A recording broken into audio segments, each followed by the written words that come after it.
मैं बचपन में भीख मांगने जाता था गांव में, सबके घर भिक्षाम देही भिक्षाम देही। गांव के लोग मुझे, गांव की महिलाएं सूपे में सीधा लगा कर देती थी, आटा जरा सा, दाल जरा सी, चावल, थोड़ा आलू भी देती थी माताएं, थोड़ा नमक के ढेले भी हमें भीख में मिलते थे, और कोई कोई हमें जरा कटोरी में घी भी दिया करता था। तो मैं बचपन में गांव में भीख मांगने जाता था। जब भीख मांग के आता था, जब वो आटा देता था माँ को, दाल देता था, तब हमारी माँ भोजन बनाती थी, और भोजन बनाए और फिर हम लोग उसका भोग लगाएं भगवान के मंदिर में, और फिर हम लोग खाते थे। मैं खुद भीख मांगने जाता था गांव में। मेरी शुरुआत तो यहां से, जब मैंने होश संभाला ना, तब मेरे कंधे में 3 झोला टांग देती थी माँ। 3 झोला मतलब एक आटा का, एक दाल का, एक चावल का। तीनों झोली में आटा चावल दाल मांग के गांव से ले आया करता था। माँ बनाया करती थी, खाया करता था। मेरे पास ना कपड़े, मेरी मौसी आती थी साल में एक बार, हफ्ते भर के लिए। तो मेरी मौसी, मेरा एक भाई है मौसी का लड़का, वो शहर में रहता था, तो वो जीन्स शहर के लोग पहनते थे, हम गांव के थे, शुद्ध गांव के, तो जीन्स हमारे यहाँ नहीं था। तो मेरी मौसी जब आती थी तो वो कभी कभी भाई के कपड़े उतारे हुए जो वो रिजेक्ट कर देता था, तो वो ले आया करती थी। मैं उन कपड़ों को देखकर बहुत प्रसन्न होया करता था, और एक जोड़ी कपड़ा लाती थी तो 1 साल तक मौसी का इंतजार करता था कि मौसी आएगी तो कपड़े लाएगी। था बचपन में तो दोनों पीछे छेद हो जाते थे, इतने बड़े बड़े घिस जाते थे, मतलब चड्डी दिखने लग जाती थी पैंट से, शरीर ढकता ही नहीं था। ये गरीबी है। ऐसे कपड़े मैंने बचपन में पहने। जीन्स पहनने को मैं तरसता था,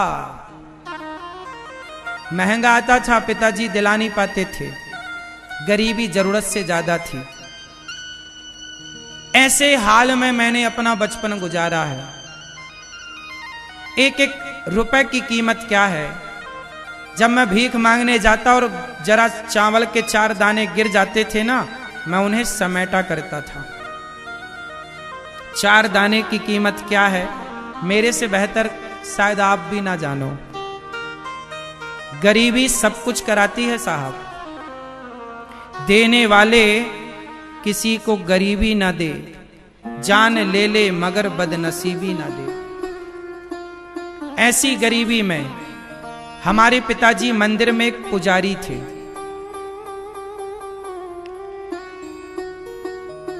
ठाकुरों का, वहां पे जमींदारों का, बड़े बड़े लोगों का मंदिर था। मंदिर बनाया तो उन्होंने पुजारी के रूप में हम लोगों को रखा।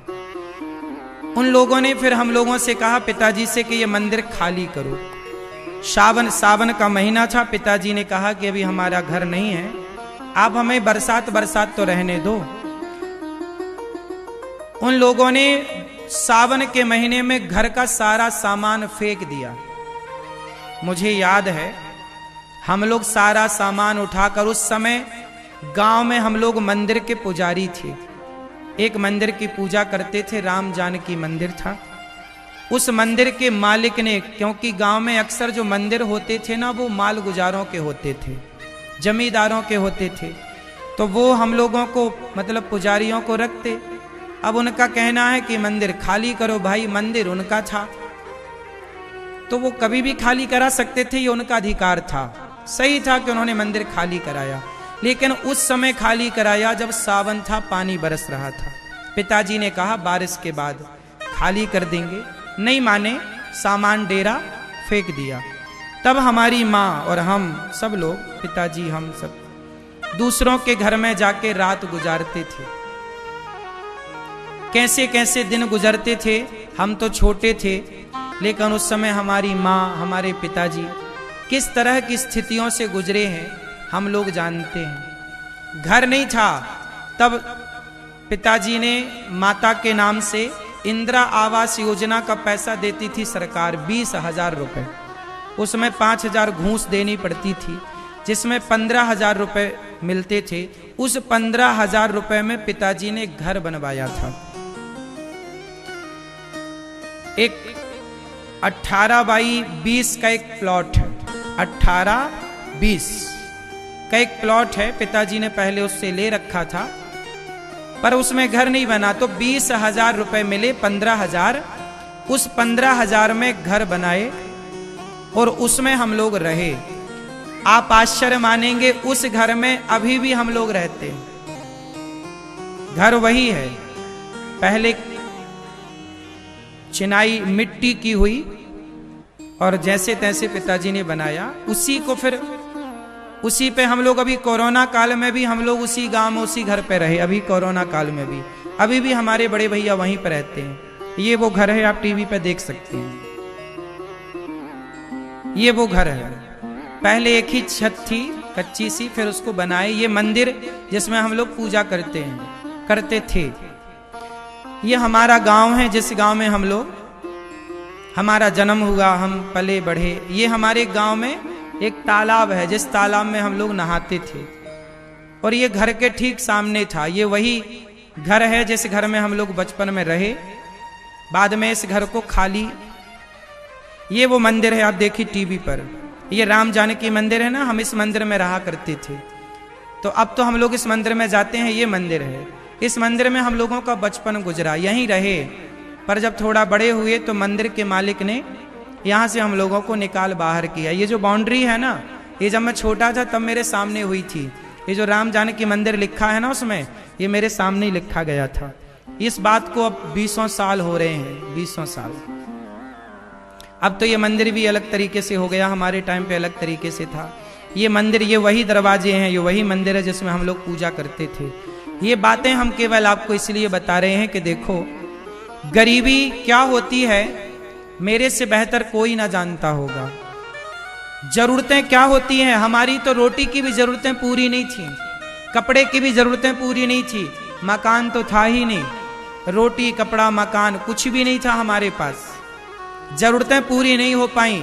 लेकिन ये दास अनिरुद्ध ने भगवान की कृपा से पढ़ाई की और पढ़ करके 2006 में मैं पढ़ने वृंदावन आया और वृंदावन में पढ़ाई की और pढ़ने के बाद समाज की सेवा की। और जब मैं काम करने लगा, मैं पैसे कमाने लगा, तो मुझे पैसे जरूरत से ज्यादा मिलने लग गए। मुझे इतने पैसे मिलने लग गए कि मैं कपड़े भी पहनने लग गया, मैंने रोटी भी पेट भर खाना शुरू कर दिया, और भगवान की कृपा से सब ठीक हुआ। फिर मुझे लगा कि अब तो पैसा मेरी जरूरत से ज्यादा आ रहा है। तो जब पैसा मेरी जरूरत से ज्यादा आया तो मैंने सोचा कि यदि पैसा मेरी जरूरत से ज्यादा है तो आओ अब उस पैसे को दीन दुखियों की सेवा में समर्पित करते हैं। तो जो फुटपाथ पर वृद्ध माताएं पड़ी मुझे मिलती, जो लोग जरूरतमंद मुझे फुटपाथ पर पड़े मिलते, मैं उनको उठा उठा कर लाता और मैं कहता कि मैं अपने लिए घर नहीं बनाऊंगा, इन वृद्ध माओं के लिए घर बनाऊंगा। और आज पूरा गौरी गोपाल 290 वृद्ध माताएं रहती हैं। आज भी आप वृंदावन घूम के आना, आज भी मेरे पास घर नहीं है, मैंने घर नहीं बनाया अपने लिए। आज भी मेरे पास कोई घर नहीं है। जो वृद्ध माताएं जहां रहती हैं, उन माओं की तरह एक कमरे में ये दास अनिरुद्ध भी रहता है। मैंने आज तक अपने लिए कोई बड़ा घर नहीं बनाया कि ये घर कोई कह सकता कि ये महाराज जी का घर है। घर नहीं बनाया, मैंने वृद्ध माओं के लिए घर बनाया। जो गौरी गोपाल वृद्धाश्रम है वो वृद्ध माओं का घर है और 290 माएँ रहती हैं। मैं पैसा कमाता हूं साहब, लेकिन मेरी जरूरतें को पूरी होने के बाद भी जब विधाता ने दिया तो मैंने उस पैसे से सिगरेट नहीं पी, मैंने उस पैसे से बड़ी बड़ी गाड़ियां लेके घमंड नहीं दिखाया, मैंने उस पैसे से शराब नहीं पी, मैंने उस पैसे से उन बेसहारा माओं को सहारा दिया। क्योंकि मुझे पता है कि घर से कोई आपको निकाल दे तो उसकी पीड़ा क्या होती है, जब कोई आपको घर से निकाले तो तकलीफ क्या होती है। मैं जानता हूं उन माओं की पीड़ा, जिन माओं के अपने बेटे उनको घर से निकाल देते हैं, उन माओं की पीड़ा शायद आप कभी जान भी ना पाओ। मुझे घर से निकाला गया था गांव के कुछ लोगों के द्वारा, मैं जानता हूं कि घर से निकाल देने की पीड़ा क्या है। शायद भगवान ने मेरे जीवन में जो इतना संकट, इतना कष्ट, इतना दुख भेजा था ना, शायद वो मेरी पढ़ाई थी कि बेटा पहले तू सब जान ले, कि कष्ट क्या होता है, गरीबी क्या होता है, तकलीफ क्या होती है। जब तक आप तकलीफ नहीं जानते ना, तब तक तकलीफ समझते नहीं हैं। इसलिए मैं जानता हूं कि बेसहारा माओ का दर्द क्या है। इसलिए गौरी गोपाल आश्रम में मैं समय निकाल कर, इतना व्यस्त होने पर भी समय निकाल कर मैं उन सभी माओ के पांव दबा करके अपने पुत्र धर्म का पालन करता हूं। पैसे कमाता हूं साहब, चोरी नहीं करता। देखो ना, 3 घंटे ददरुआ धाम में कथा सुनाता हूं और वहां से भाग के यहां आता हूं। 3 घंटे आपके बीच में कथा सुनाता हूं, ओवर टाइम काम कर रहा हूं। किसके लिए? तुम्हारे परिवार में 4 लोग हैं ना, तुम उसके लिए करते हो। हमारी वृद्ध माएँ हैं, हम उनके लिए कमाते हैं। कमाना पड़ेगा, नहीं कमाए तो गौरी गोपाल में चूल्हा कैसे जलेगा? तुमसे कहते हैं थोड़ा थोड़ा सहयोग करो, कुछ लोग करते हैं, कुछ लोग हंसते हैं कि देखो भिखमंगा मांग रहा है भीख। क्या करें साहब, मांगना पड़ता है। कोई अपने लिए थोड़ी मांग रहे हैं। हमारे अपने लिए तो हमारी अपनी जरूरतें कुछ है ही नहीं, इच्छाएं भी नहीं है। अब हमारी कोई इच्छा नहीं है। बताओ हमें क्या बनना है? जो बनना था बिहारी जी ने बना दिया। हम तो भिख मंगे थे, भीख मांगते थे गांव में। हमें तो बिहारी जी ने जो बना दिया वो हमारी औकात से करोड़ों गुना ज्यादा है। अब क्या इच्छा है? कोई कामना नहीं, मेरी कोई इच्छा नहीं है। इच्छा केवल इतनी है कि गौरी गोपाल आश्रम में जो माएँ हैं ना, उनको समय पर रोटी मिलती रहे, समय पर दवाई मिलती रहे और उनकी सब प्रकार से व्यवस्थाएं बनी रहें। गौरी गोपाल गुरुकुल में सोचिए, वृद्ध माओं की सेवा के बाद भी मुझे लगा कि मेरे पास माओं की सेवा के बाद भी कुछ और काम हो सकता है। तो मैंने गौरी गोपाल गुरुकुल में 150 बच्चे रखे। उन बच्चों को आज गौरी गोपाल गुरुकुल में ये दास अनिरुद्ध आप लोगों से भीख मांग मांग करके उन बच्चों को, उनको कपड़ा पहनाना, पुस्तक, कॉपी, किताब, पेन, रहना, खाना, उन बच्चों को 150 बच्चे गौरी गोपाल गुरुकुल में पढ़ते हैं। उन सबको पढ़ाता लिखाता हूँ। मुझे लगता है यार मरूंगा ना, कुछ लेके ना जाऊंगा। आओ, जब तक हूँ जीते जी, मेरे मेहनत करने से कोई बच्चा पढ़ पा रहा है, किसी माँ को सहारा मिल रहा है, किसी को पेट भर रोटी मिल रही है, तो आओ मेहनत करते हैं। आओ मेहनत करके किसी की सेवा करते हैं। अपने लिए तो पक्षी भी जीता है, अपनों का पेट तो कुत्ता बिल्ली भी भरते हैं। आओ समाज की सेवा करते हैं। गौरी गोपाल आश्रम में सवेरा होता ही हजारों साधु भोजन करते हैं। मैंने एक संकल्प लिया मन में, जब मैं भीख मांगता था ना अपने गांव में, तो याद रखना, जब मैं भीख मांगने जाता ना, तो मैं महीने में 2 बार भीख मांगता था, अमावस और पूर्णिमा। तो 2 महीने में, 1 महीने में 2 बार मांगता। तो 1 बार मांगने जाता तो 15 दिन का राशन मुझे मिल जाता गांव के लोगों से। हम लोग 4 लोग थे। हमारी एक बहन, हमारी 2 बहनें हैं। एक बहन बचपन में भगवान के घर चली गई, उसको टिटनेस हो गया था। पिताजी के पास पैसे नहीं थे, दवाई करा नहीं पाए, भगवान के घर चली गई। एक बहन हमारी सबसे बड़ी है, एक भाई है हमारा बड़ा, और एक ये दास सबसे छोटा, और माता पिता। तो 4-5 लोगों का परिवार, 5 लोग थे। 5 लोगों के लिए कितना राशन था। गांव में मांगने जाते तो 15 दिन का गुजारा हो जाता। तो महीने में मैं 2 बार मांगने जाता। हुआ क्या, कभी मैं मांगने जाता, कभी बड़े भैया मांगने जाते। कभी मैं मांगने जाता, कभी बड़े भैया मांगने जाते। तो मैं जब मांगने जाता तो कुछ लोग क्या करते, मुझे देख के ना कुछ लोग अपने दरवाजे बंद कर लेते थे। अरे महाराज आ रहे हैं, बंद कर लो। कुछ लोग कह देते महाराज बाद में आना, अभी हम फुर्सत में नहीं हैं। ऐसे लोगों के घर में दोबारा जाता भी नहीं था। मैं भिखारी जरूर था पर स्वाभिमानी था। सम्मान से दोगे तो लूंगा। भीख भी मांगता हूं, इसका मतलब ये नहीं कि तुम कुत्तों की तरफ फेंक के दोगे। सम्मान से भीख लेना जानता हूं, है ना। भीख मांगने वालों का भी एक स्वाभिमान होता है। आजकल के जो भिखारी आते हैं ना, वो क्या कहते हैं, भैया हमें पैसे चाहिए ना। ये अच्छे कोटि के भिखारी नहीं है। भिखारियों की पहचान मैं बताता हूं, जितना आपके द्वार से मिल जाए प्रसन्न चित्त से उतना लेकर आपको आशीर्वाद देना, ये अच्छे भिखारियों की पहचान है। हमें जितना मिलता था हम उतना लेते थे, कभी नहीं बोलते थे कि और लाओ, नहीं, जितना आपने दिया बहुत है। तो हम ऐसे भिखारी थे। कुछ लोग दरवाजे बंद कर लेते थे, हम दोबारा जाते भी नहीं थे उनके घर, फिर उनके घर कभी नहीं जाते थे मैं मांगने के लिए, अगले महीने भी नहीं जाते, उसके अगले महीने भी नहीं जाते। फिर वो कई बार जब उन्हें लगता कि अरे पंडित जी तो हमारे घर आप आए नहीं, हमने बोला मौसी तुम्हारे घर आए थे, तुमने दरवाजा बंद कर लिया था, फिर वो अपने से सीधा बना के सूपे में वो लेके आया करती थी। तो कुल मिला के हम ये आपसे कहना चाह रहे हैं कि ये दास अनिरुद्ध यदि आपसे मांग रहा है ना, तो अपने लिए नहीं, उन बेसहारा वृद्ध माओ के लिए मांग रहा है। बताओ, उन माओ के लिए देना ये आप सभी का धर्म है या नहीं? उत्तर दो, बोलो। यदि मुझ जैसे भिखारी को आपने भिक्षा नहीं दी, तो फिर आप गृहस्थ धर्म, गृहस्थों का धर्म ये है कि हमारे द्वार पर कोई आया है भिक्षा मांगने, तो हम उसे अपनी हैसियत से भिक्षा दें। और मेरे जैसा भिखारी पहुंच जाए तो जरूर देना, क्योंकि मेरे जैसे भिखारी रोज रोज किसी के घर जाते नहीं हैं। मेरे जैसे भिखारी भी आपको मिलेंगे नहीं ढूंढने से। बताओ, भीख मांग मांग के सेवा कर रहा हूं गौरी गोपाल आश्रम में। सोचिए, पूरे भारत का सबसे बड़ा लंगर चल रहा है। गौरी गोपाल आश्रम में जो अन्न रसोई बढ़ती है ना, पूरे भारत की सबसे बड़ी रसोई है जगन्नाथ जी की रसोई। दूसरे नंबर पर तिरुपति बालाजी की रसोई, तीसरे नंबर पर गोल्डन टेम्पल अमृतसर की रसोई, जिसे लंगर कहते भंडारा। चौथे नंबर पर एक जगह और पांचवें नंबर की गौरी गोपाल जी की रसोई है। सर्वे करने कभी आ जाना, 30,000 से अधिक लोग नित्य प्रसाद पाते हैं गौरी गोपाल जी में। कितने लोग? बोलो एक बार। 30,000 लोग नित्य प्रसाद पाते हैं। तो आपसे कहता हूं कि आपके थोड़ा सा अन्न सेवा से जुड़ जाए तो जोड़ लेना। अन्नदान सबसे बड़ा दान है,